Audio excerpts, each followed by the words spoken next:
My people, what is going on? This is Kari with Temple of Geek, and I'm here with my amazing colleague, Nick from Temple of Geek. Nick, say hi. Hello. How you doing out there? We're good. We're good. We're back again. Guys, so this is going to be our review for Arcane Season 2, episodes 4 through 6. If we already did our review for episodes 1 through 3. If you haven't seen that, please go back. There, we discussed it in length. Very good reviews. Very good commentary from us. We were fantastic. We were amazing. What are you talking about? Of course. So please, spoiler warning, we are going to be getting into heavy details in this review. So please, if you haven't watched it, go watch the episodes first and then come back and join us here. But yeah, 4 through 6. Now we're getting to the nitty-gritty. So my whole initial reaction was like, just after watching those, I have so much emotional damage and trauma now. Oh my! That's just my initial, having watched the 3 episodes. If you've watched just watched the 3 episodes, you understand like what were they doing to us. I know this is like the second act, and that's what happens in a second act. You know, it's like if you know the acts is like Empire Strikes Back, but like, oh my god, they tugged hard at the heart, at the emotions with this one. Yeah, that's my initial reaction. is just like, are you just this is the act where they're trying to make us cry every time. And cried we did. Oh my god. Yeah, the end of episode 6. Yeah. I mean, we'll talk about it in a moment, but this is just my initial emotional reaction to the 3 episodes. But this act starts with an emotional roller coaster when we find out that Vander is actually freaking alive. I'm like, excuse me, what? And then they leave us with that. They're like, wait, what? It's a beast, and like wait, what? What in the? How did that happen? Like, how did the freaking doctor find him to do all of that? Because was it Dr. Singed? Singed. Yeah. Singed. There. Revik Singed. There you go. But sir, how did you find Vander and to be able to do this to him? Like, how? How did Vander end up in the sewers that way? Yeah, it's I mean, with Arcane and with magic and with like all these like different scientific experiments that go on, like when you see somebody laying there, like is dead, you know, is now you start to question a lot of different things. But then of course, like, it's not just like, oh, they're brought back to life. It's like, oh, they're now something different.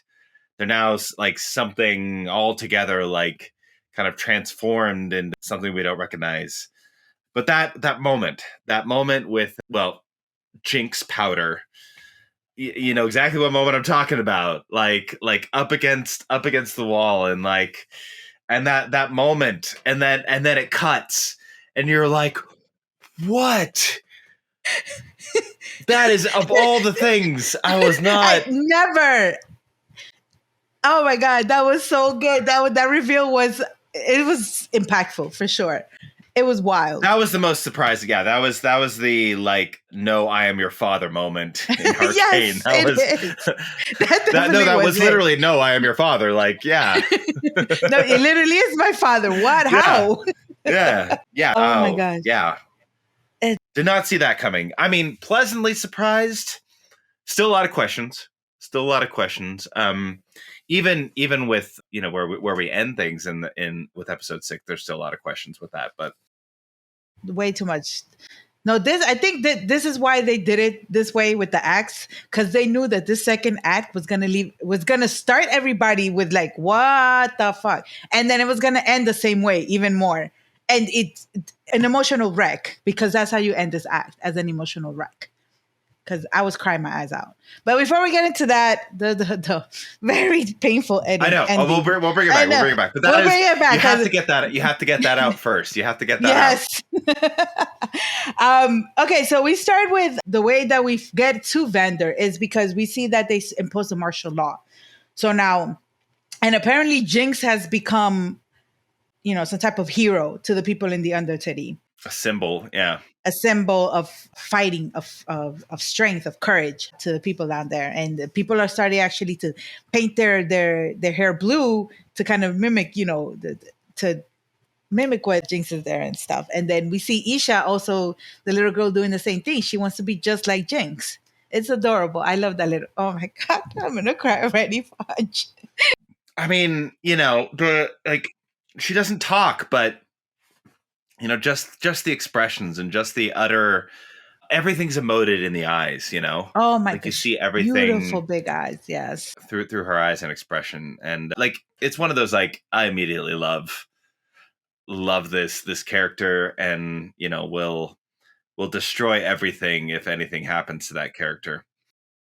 Yes, yes, yes, yes. You want to protect her Yeah. at all costs. Yes, it's definitely one of those characters, which you don't get too many of those in Arcane because everybody's got like, kind of different sides to them. But this character is the innocence, is that innocence and that hope and that kind of spark is what people see in Jinx, or like the symbolism of Jinx. You see through this character, and because of their relationship too, is that it's now affecting Jinx. Like you see their dynamic kind of playing off of each other, and you see that kind of sisterly love, and you see new growth in both of them. So much love. So much love, and especially from Jinx. I am very pleasantly surprised that she decided to take her in like that. At the beginning, she was reluctant to kind of open herself up, right, to the little girl and have any type of emotions or feelings towards her. But now we see her fully embrace this little girl and like really take her under her wing. Yeah, and this is, I mean, yeah, the biggest growth we see in Jinx is that love and care. Yeah. And I think that helped Jinx get that character growth even more. Like it helped her like jumpstart into what we see Jinx towards the end of episode 6. Like she's very much changed, and I think is the love for that little girl. It's what Jinx has been looking for, is purpose. Is and a care and love for somebody and wanting to protect them, that gives her new purpose. And it's no longer just trying to cause destruction.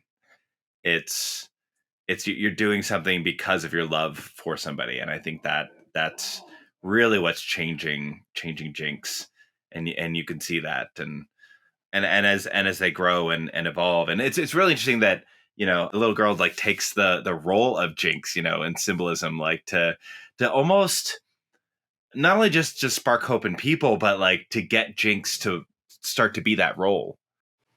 Yeah, It's kind of like the little girl sees what Jinx can be, and then pushing that direction, even though Jinx is reluctant. That's where she ends up going, is starting to finally take on that role. very big impact from that little girl, and it was very very sad. But okay, but we see that the people are doing this, and that's people in the capital city, they're like kind of not really happy with this new development of people trying kind of idolizing or looking up to Jinx. So of course this causes a huge conflict, and we see that they actually come and they start arresting everybody. Many people got arrested. Yeah, the fact that like Caitlyn and with Ambessa in Caitlyn's ear now, like the fact that the show of force is going to cause a pushback, and of every movie that we've ever seen, when it comes to like people in power trying to enforce that power, at some point the people are going to push back. Of course, yeah. And and they need that symbol of hope, and that's what Jinx kind of starts to become. But that spark of rebellion, and as soon as like the people in power are going to try to squash that spark of rebellion, that's going to cause that like the sparks are going to like start to ignite other little parts of this storytelling. And that's what we start to see, is that like everything starts to spread a bit. Yeah.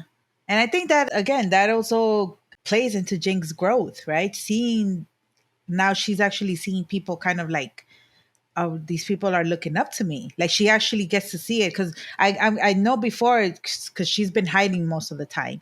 She's just been hearing people, talking about her and stuff. But now the episode 4, she gets to see people actually like smiling at her, thanking her for that, and that I think that affects her very much as well.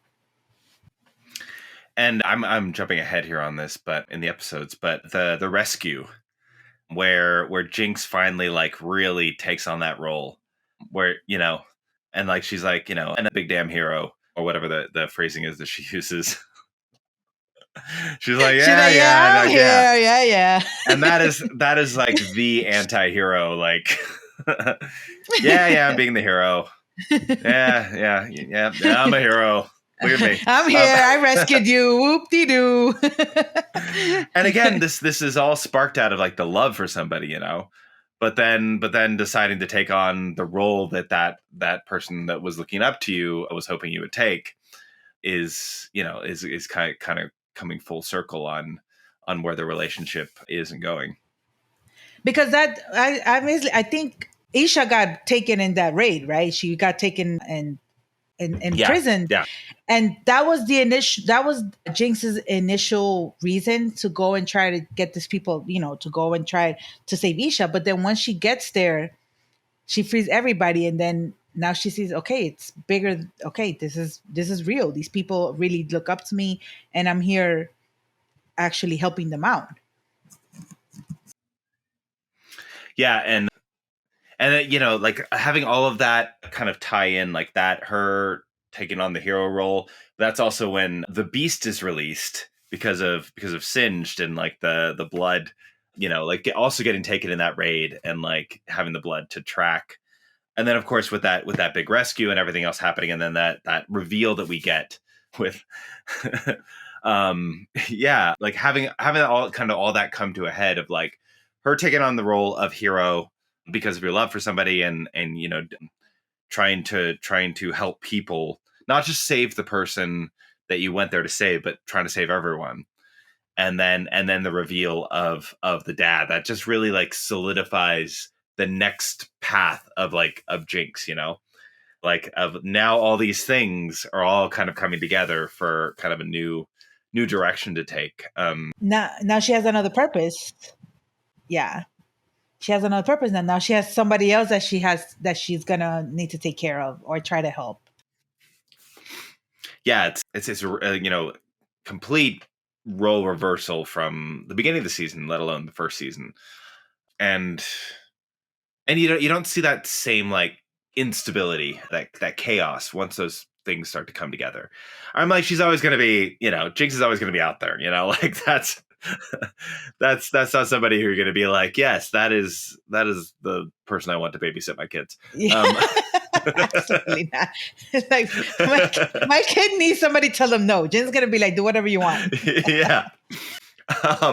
But somebody who's taking on responsibility, who's trying to start to do right. Yeah, and she's being more cautious now.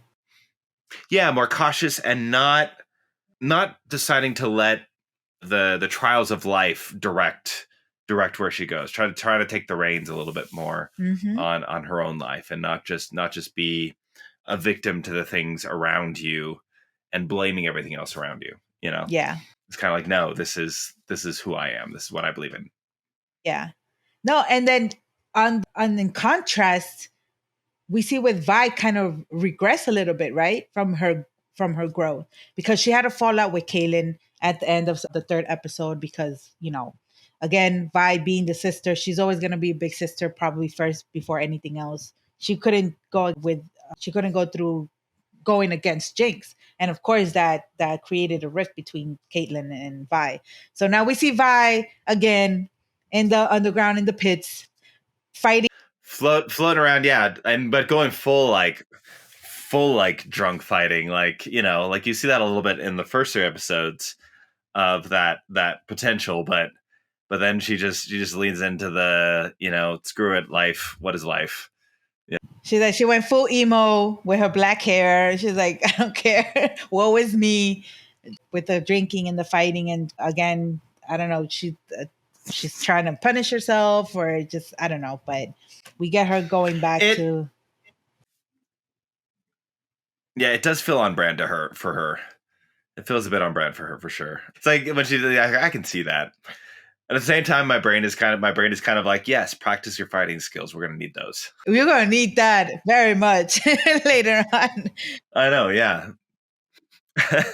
This is Arcane. This isn't Friends. It's definitely that because she's definitely gonna need that for oh my god craziness that's coming later on and Jesus. But you know what's crazy? You know what's crazy that is now it's Jinx the one that goes and kind of pulls her out. Jinx is the one that now goes and tries to help her out, and that's again that change right there between the sisters.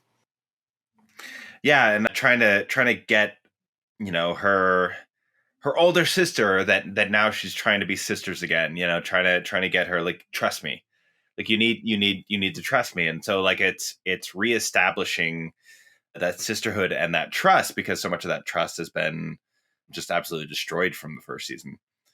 Um, and all of that being around the idea of found family. The idea that like, oh, their father is still alive, the person who raised them, and that it's all based on like found family is so much of what happens in the show, which I always love the idea of found family when it comes to fantasy, when it comes to a lot of these new worlds, is that's I think such an important aspect, and that's what Jinx is finding in this season is old family as well as new family, and kind of reestablishing that, and it's trying to develop that trust was that moment where they're going up against the beast, right? And that moment where it's this so much of a slow-mo motion, but Jinx is like, trust me. And the fact that like Vi just like puts the arms down and you see the beast like that slow motion, just like about to like, well, bear down. Yes, yes.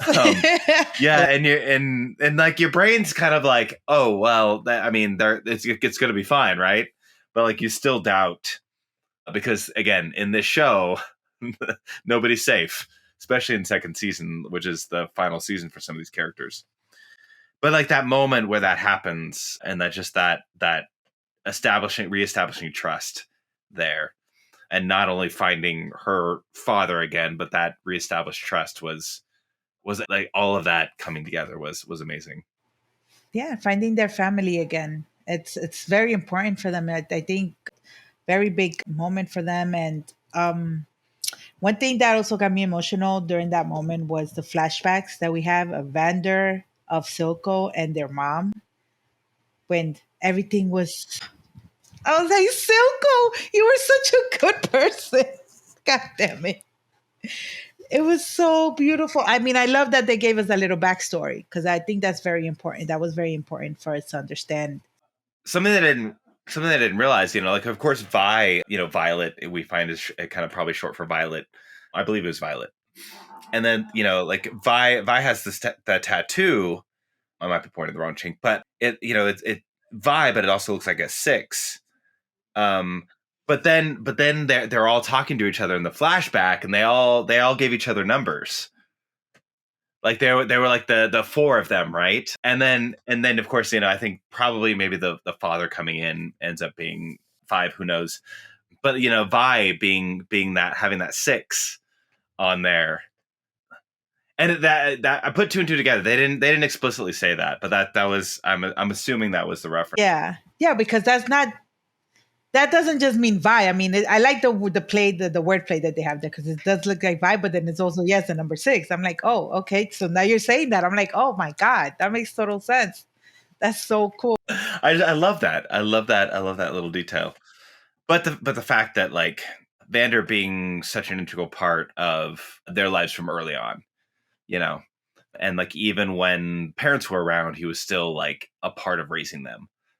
It brings so much to that. So that when we actually go back to like the very first season, when we first see them all, like it has so much more impact there.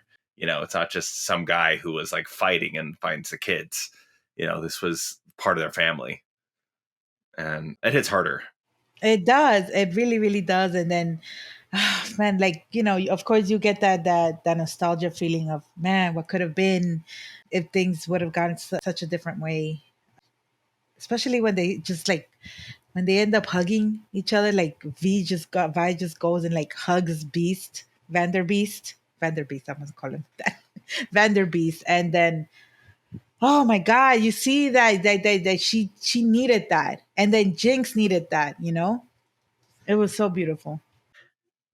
Oh yeah, that's definitely something, because a lot of heavy things happen in these 3 episodes, but that starting to kind of that developing and them all finding each other and is it's so much heart to these 3 episodes that I didn't think would be in the I thought Vi and Jinx eventually would like have to have some sort of like dynamic coming back, but I didn't think reestablishing the entire family would be on the playing cards.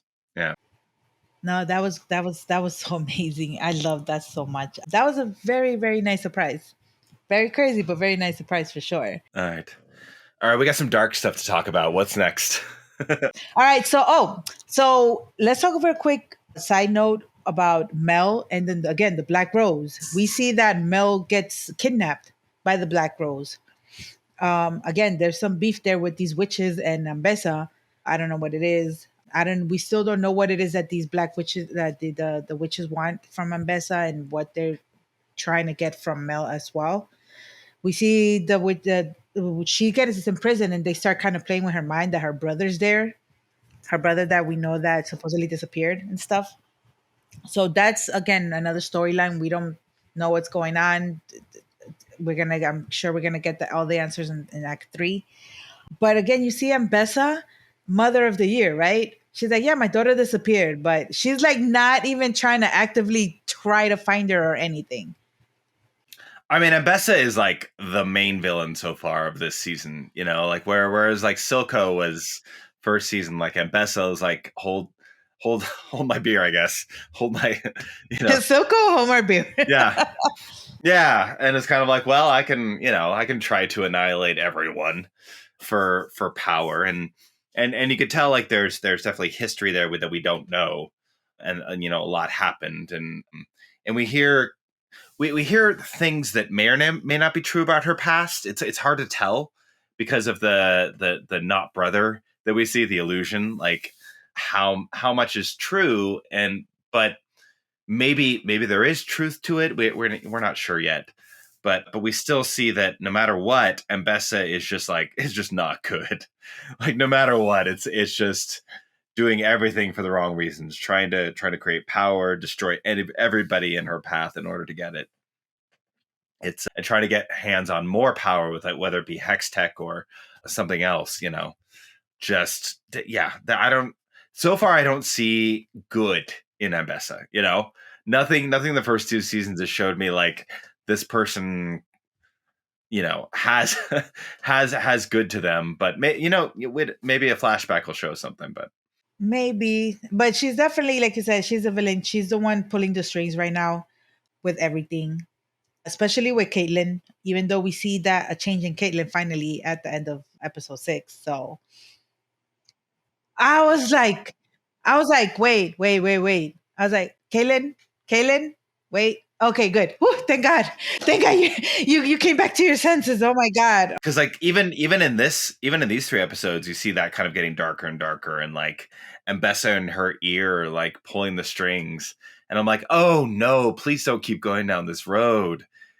And then I am so glad that that changed by the end of this act, because I really liked Caitlyn in the first season, and then this season I've been like, what are you doing, girl? Stop, stop it. Especially like being gaslit by somebody like Ambessa.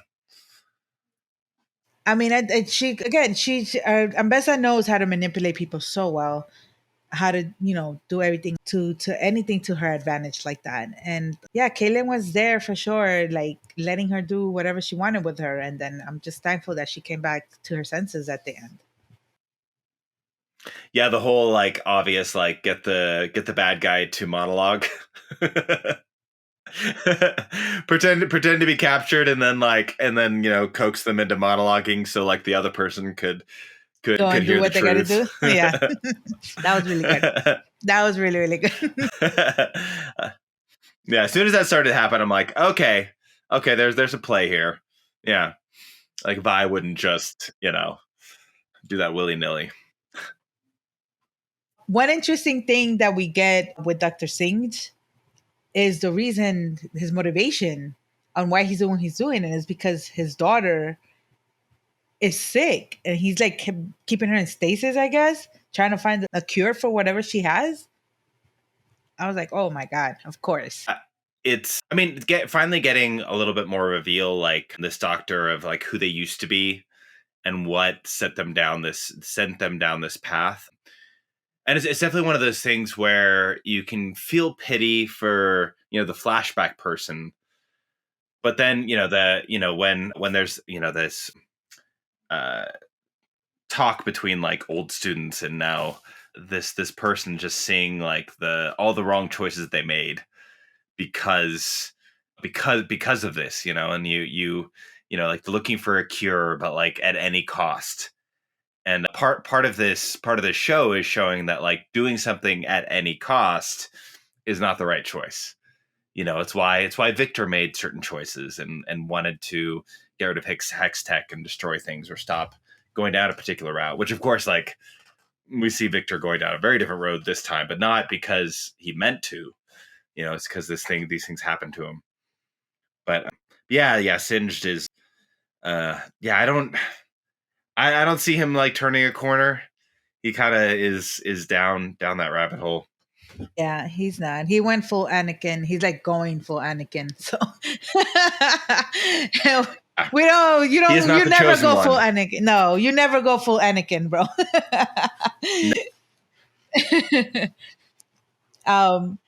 But okay. So I just wanted to bring up that now we got way more anomaly or arcane lore as well. We did, but it's still confusing. All we're getting is more information, but we still don't know anything. Like the whole thing that Victor can cure people, right? But then he can also talk through the people that he healed because they're all connected.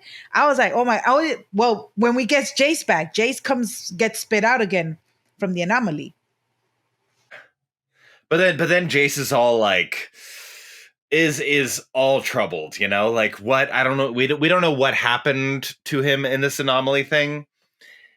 But where are the other two? Jace came back, but where are the other two? Heimerdinger and Echo, two characters that I love, and like, TF, where are they? that Jace comes back all weird and all like, all beard. Completely deranged. He's like, yes, I'm going to do it. I think something is talking to him. Something is making him like do these things. And he kills Salo, right? Yeah, he killed Salo. Yeah. He starts like causing havoc and like. And what's interesting is that you definitely got by the end of like in episode 6, you got everybody converging into one place. So you're starting to get all these storylines starting to converge. There's a lot of question marks still, but like things are starting to, like all the confusing storylines from all over the place are starting to come to one place, thankfully, because I need a little bit of focus. I needed that. No, what I said in the last podcast where it was like everything was so convoluted and I was just like, oh my God, there's way too much going on. By the end of these 3 episodes, I was like, all right, whew, thank God. It's getting a little bit more organized for me. I could follow a little bit better, even though it's still so much that we don't know and that needs to be answered. And like it definitely feels like there's conflicting parts of like Arcane. Again, we don't know the full lore. Like we're just getting bits and pieces. Like the Victor and with the kind of like the kind of biotechnical stuff that everybody kind of it gets infused with in order to kind of be cured. They can talk to each other. Like that seems to be more seemingly more for good. Like I don't see it being twisted for evil per se. Because like Victor's trying to like help people. Victor's trying to like help Vander, and and like even at the cost, because like Victor's now like in this kind of also talking in this realm with a woman. With Sky, the assistant, the one that got killed by the Arcane. Yeah. So their consciousness is in there, like.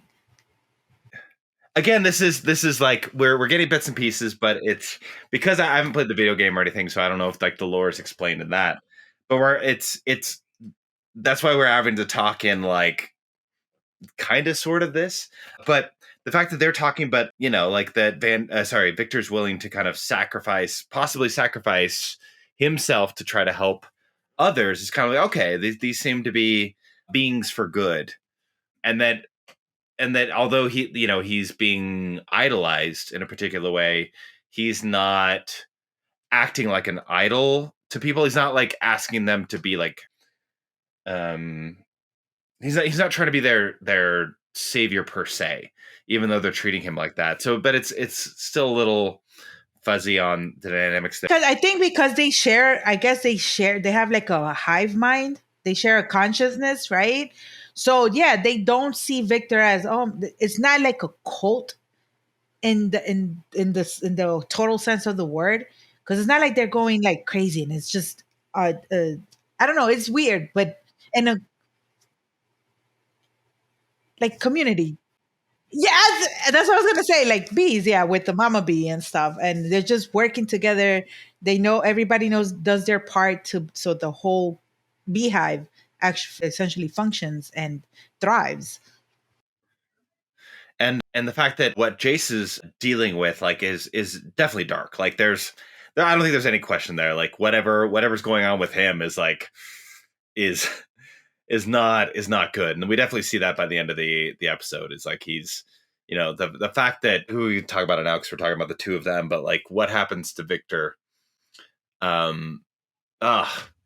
it's just more Because okay, so the whole sanctuary gets found, right? We have Ambessa there, we have Caitlyn there now and stuff, and I think see there's still a question about with Jace, because he keeps saying that, oh yes, I need to destroy it because it's bad, it's wrong, it's something, whatever.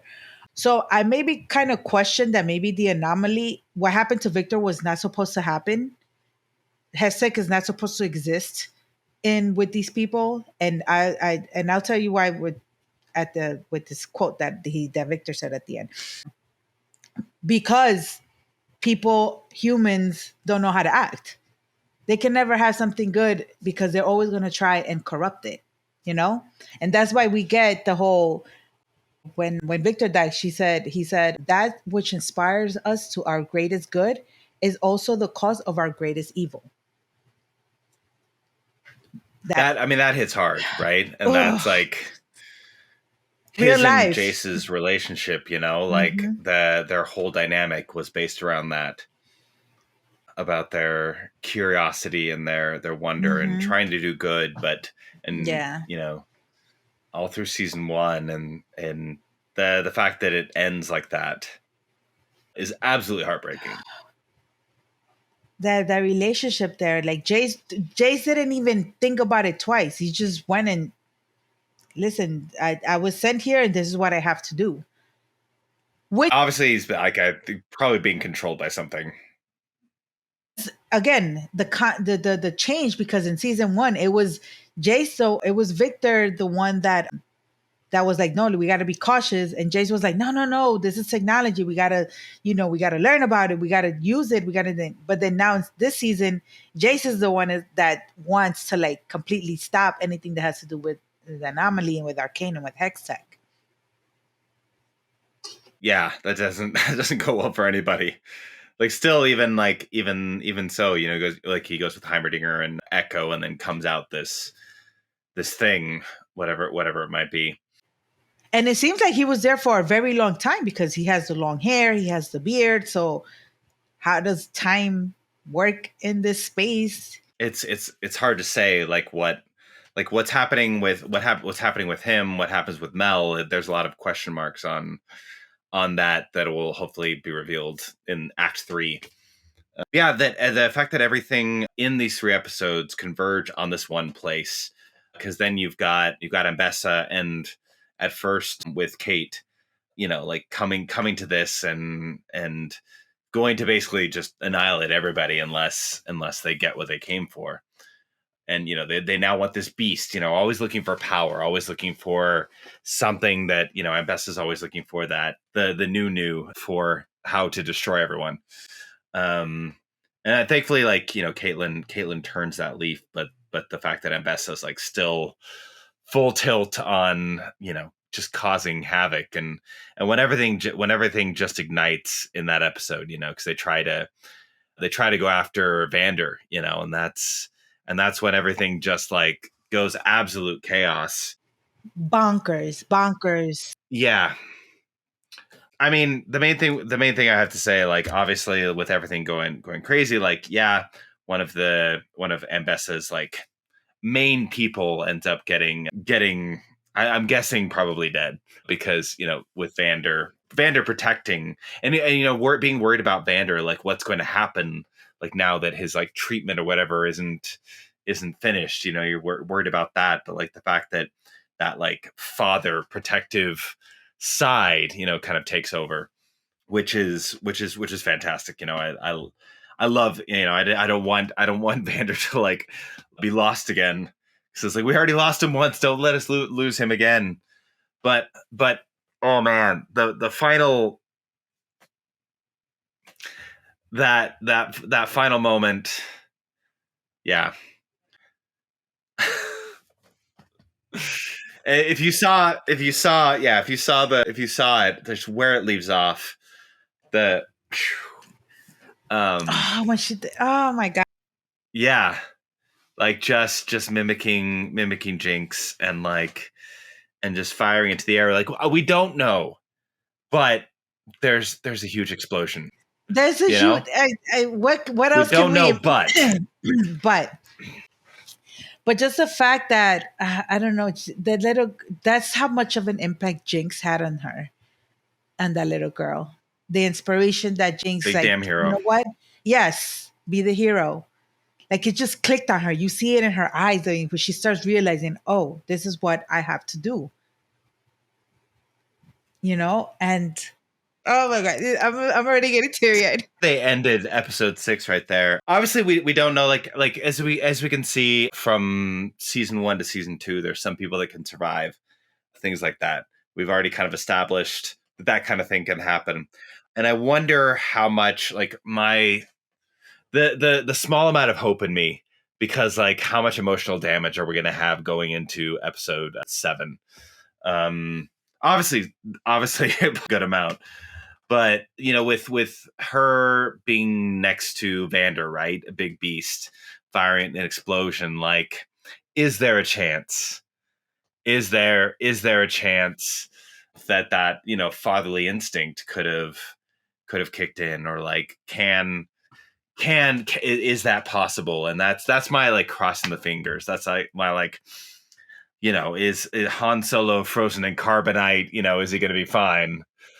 Kind of moment. It's like, well, I'm hoping that we open season 7 and you just see the beast kind of, crawled over, hunched over little Aisha. That's my hope, but I'm holding on to hope only because it's how I'm coping.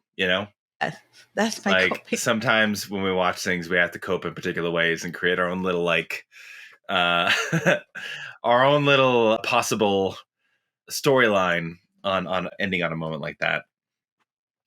But like to end Act 2 like that, I get it. Yeah, I hate it. No. Again, but I love it. But I hate it. It's brilliant. I think it's the way Netflix is doing this is a very brilliant way of, because again, this is going to be something that people are going to be talking about until the next act comes out. That's like really a lot to talk about. So There's somebody that in an interview asked Haley, and this was at the red carpet, asked Haley, "Am I gonna cry?" and, and then the answer was like, "Well, yeah, like yeah." Well, yes, it's Arcane. What did you think? And yes, this second act has definitely shown us why. Yes, you will. Yes, you will most definitely. Like from that moment of like the realization that Vander's still alive. And then that final shot after the and then shooting in the air explosion. Yeah. Oh man, that is emotionally devastating. So even if people survive, like still it's going to be living with that until Act 3 comes out. Whenever Act 3 comes out. Oh my God. I really hope that we get a lot of TikTok videos with like, edits and stuff like that, because it's such an impactful thing that happened, and I know people are going to be very emotional about it.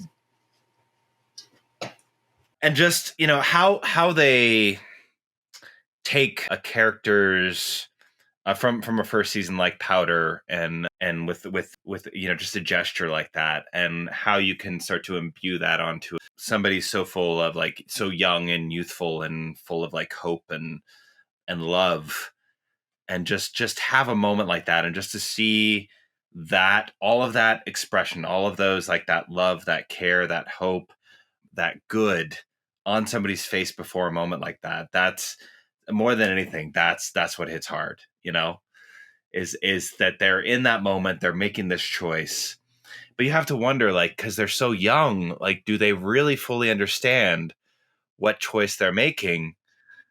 But like, yeah, but just that, and just for her to be also such a total badass in that moment too, like the slides under and the loading the different little hex tech little balls, like, and loading several of them. The slow-mo added so much more like to it, because you see the everything, the emotion.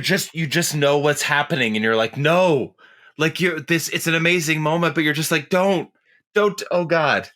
And you're hoping that something stops it, like, and you're hoping that you get a different outcome, but then you don't, and that moment happens, and it's there. It's yeah. Yes, no, it is hard, especially also because you don't see that she's sad about it, that she's scared. No, she's like very much like, I'm doing this, I believe in what I'm doing, and I'm content with it, and I'm happy with it because it's the right thing to do. She shows no type of fear. I was like, my God, this little girl. And it's like, I'm protecting my big sister's father. Stop, Nick, stop it. That's what she did, and that's I know. Oh my God. Yeah, I'm saying it's getting to be 2 now. Yeah. She's protecting her. Sorry if you're watching this and we're sparking emotions. I know, but that's what this episode did. Oh my God. Oh, it's so good. If you saw it, you understand. Good, yes. You understand. So amazing, man. And yeah, I know we put off talking about this moment as long as we could in this podcast, yes. But now you know why. Yeah. But I mean, now more than anything, I can't wait for Act 3 to get here, because I need answers. I need to know. Thank God that was not like a season ender, because if that was the end of a season, like we got with the end of season 1, like, yeah, that would. I would have. I don't know what I would have done with myself. 2 years to wait to see what happened. Oh my God, that would have been too much for sure. When is Act 3 coming out, by the way? I haven't actually, like, I just know what Act 1 and Act 2 was. Yeah. But I don't know. I mean, it shouldn't be too long, because it shouldn't be too November 23rd. Okay. All right. So yeah, okay, so not long. Okay. Not long. Thank goodness. Good. So all right. 1 week. 1 week. Yeah. All right. We just gotta wait 1 week. So that's good, because we need to know. Well, okay. So we're having to wait a little bit longer, because by the time this actually releases, because thankfully, like, Netflix gave us screeners, gave Temple of Geek screeners, and that's, thankfully with them allowing us to do red carpet and screeners. So we're having to wait even longer, y'all. And that's you torture. have no idea how much we're suffering. We had to wait like more than 2 whole weeks for this. Yeah, because by the time and we know, and they're not gonna, they're not gonna give us screeners for that final one, so we're gonna be watching it at the same time as y'all. we're suffering, suffering longer. Yeah. Yeah. So like, when you see our podcast for the third act, then we'll suffer together. We'll be there together. Yeah. Yes. But we feel you. Man. We understand. We know your pain. We're here together. Yeah, I can't wait. I'm looking forward to it. And everything we talked about in our, if you haven't watched the act 1, episode 1 to 3, our podcast there, we talk about a lot about the artistry, the art style, the artists behind it, the writing. We talk a lot about that, and all that still applies to this act. How much beautiful artistry on all aspects of bringing this together is, from the writer's room to the artists to the voice acting. Everything is just on point for this show, and it's amazing and beautiful, and the fact that they give you things, but they don't like treat you as kind of like a dumb audience. They're giving you story, but they're not like just spoon feeding it to you. You kind of have to read into the arcane aspects. Like you have to kind of like dive into that a little bit more. And I love that. I love having the audience being treated as kind of intelligent and able to kind of read it, look into these things, look into the artistry. Absolutely. It's letting us figure things out without, like you said, giving us everything in a silver platter. It's making this is the type of show that really makes you think. There's a lot that you have to ponder about, a lot that you have to kind of figure out on your own. A show that definitely maybe you need to rewind a few times to kind of get everything that's going on, to fully understand what's going on. But it does make sense at the same time. Well, now it is, not with these next 3 episodes that we got. So yeah, thankfully things are starting to make more sense, but it still gives me a lot of questions on like what the actual arcane is going on with the arcane and with these different kind of seemingly light or dark entities, and like looking like things are like kind of in another dimension. Like what is going on there, and is it really kind of like another kind of world dimension kind of coming into this one? Like what are the things at play? What are the kind of elements at play that's creating this? Everything from like what's happening with Victor and Jace, and I can't wait to explore that in the third act, or at least third act, get enough information. Yeah, I know. I love that they gave us again more arcane lore, but they also gave us more science lore with what Singe did to Vander, but we also get more magic lore with now these witches being involved with the whole Black Rose and Ambessa and stuff. So a lot. It's a lot. It's a lot. I love it. It's a lot. Yeah, I love it. I love a couple more watch throughs. I know. Yeah. I love it too. I love it too. And that this is definitely a type of show that any sort of like a sci-fi fantasy fandom is really looking for, And this show isn't giving us what we want. Like they're writing this show, but for the depth of the storytelling of the characters, and you can tell, and that's what's great about it. It's they're not saying like this is what the audience wants. They're saying like, oh, this would be good. This is definitely what this character would do, and that to me is so rare these days in it's kind very of like refreshing. The sci-fi fantasy fandoms. Yeah, very refreshing. Very refreshing for sure. I'm stoked to have that. Yes, and I definitely, like I said, finishing off final thoughts, Nick. I'm emotionally devastated, but I can't wait for Act 3. But like that, those final moments in the 6th episode, the final episode that we got is hanging with me, and I'm kind of holding on to hope. I thought this was a beautiful Act 2 where it's hard hitting, but also there's so many great things that happen and start to come together. That it's still a lot to manage as far as storylines, but we're starting to get a little bit more focus. So I'm hoping Act 3 really starts to focus in on a lot of that. How about you? Final thoughts? Oh no! Oh my gosh! again, just like you, I'm just happy that we like this. We finally got some type of cohesion, like stories finally coming together. A little bit more explanation of things, but still leaving us with enough to want that third act immediately. Not only with what happened in the end of the season, the episode 6, but also because of the lore that we want. I want to know the arcane stuff, the science stuff, the magic stuff. So they left it off really well, and so I'm very excited for this third act, and I cannot wait for another 2 weeks.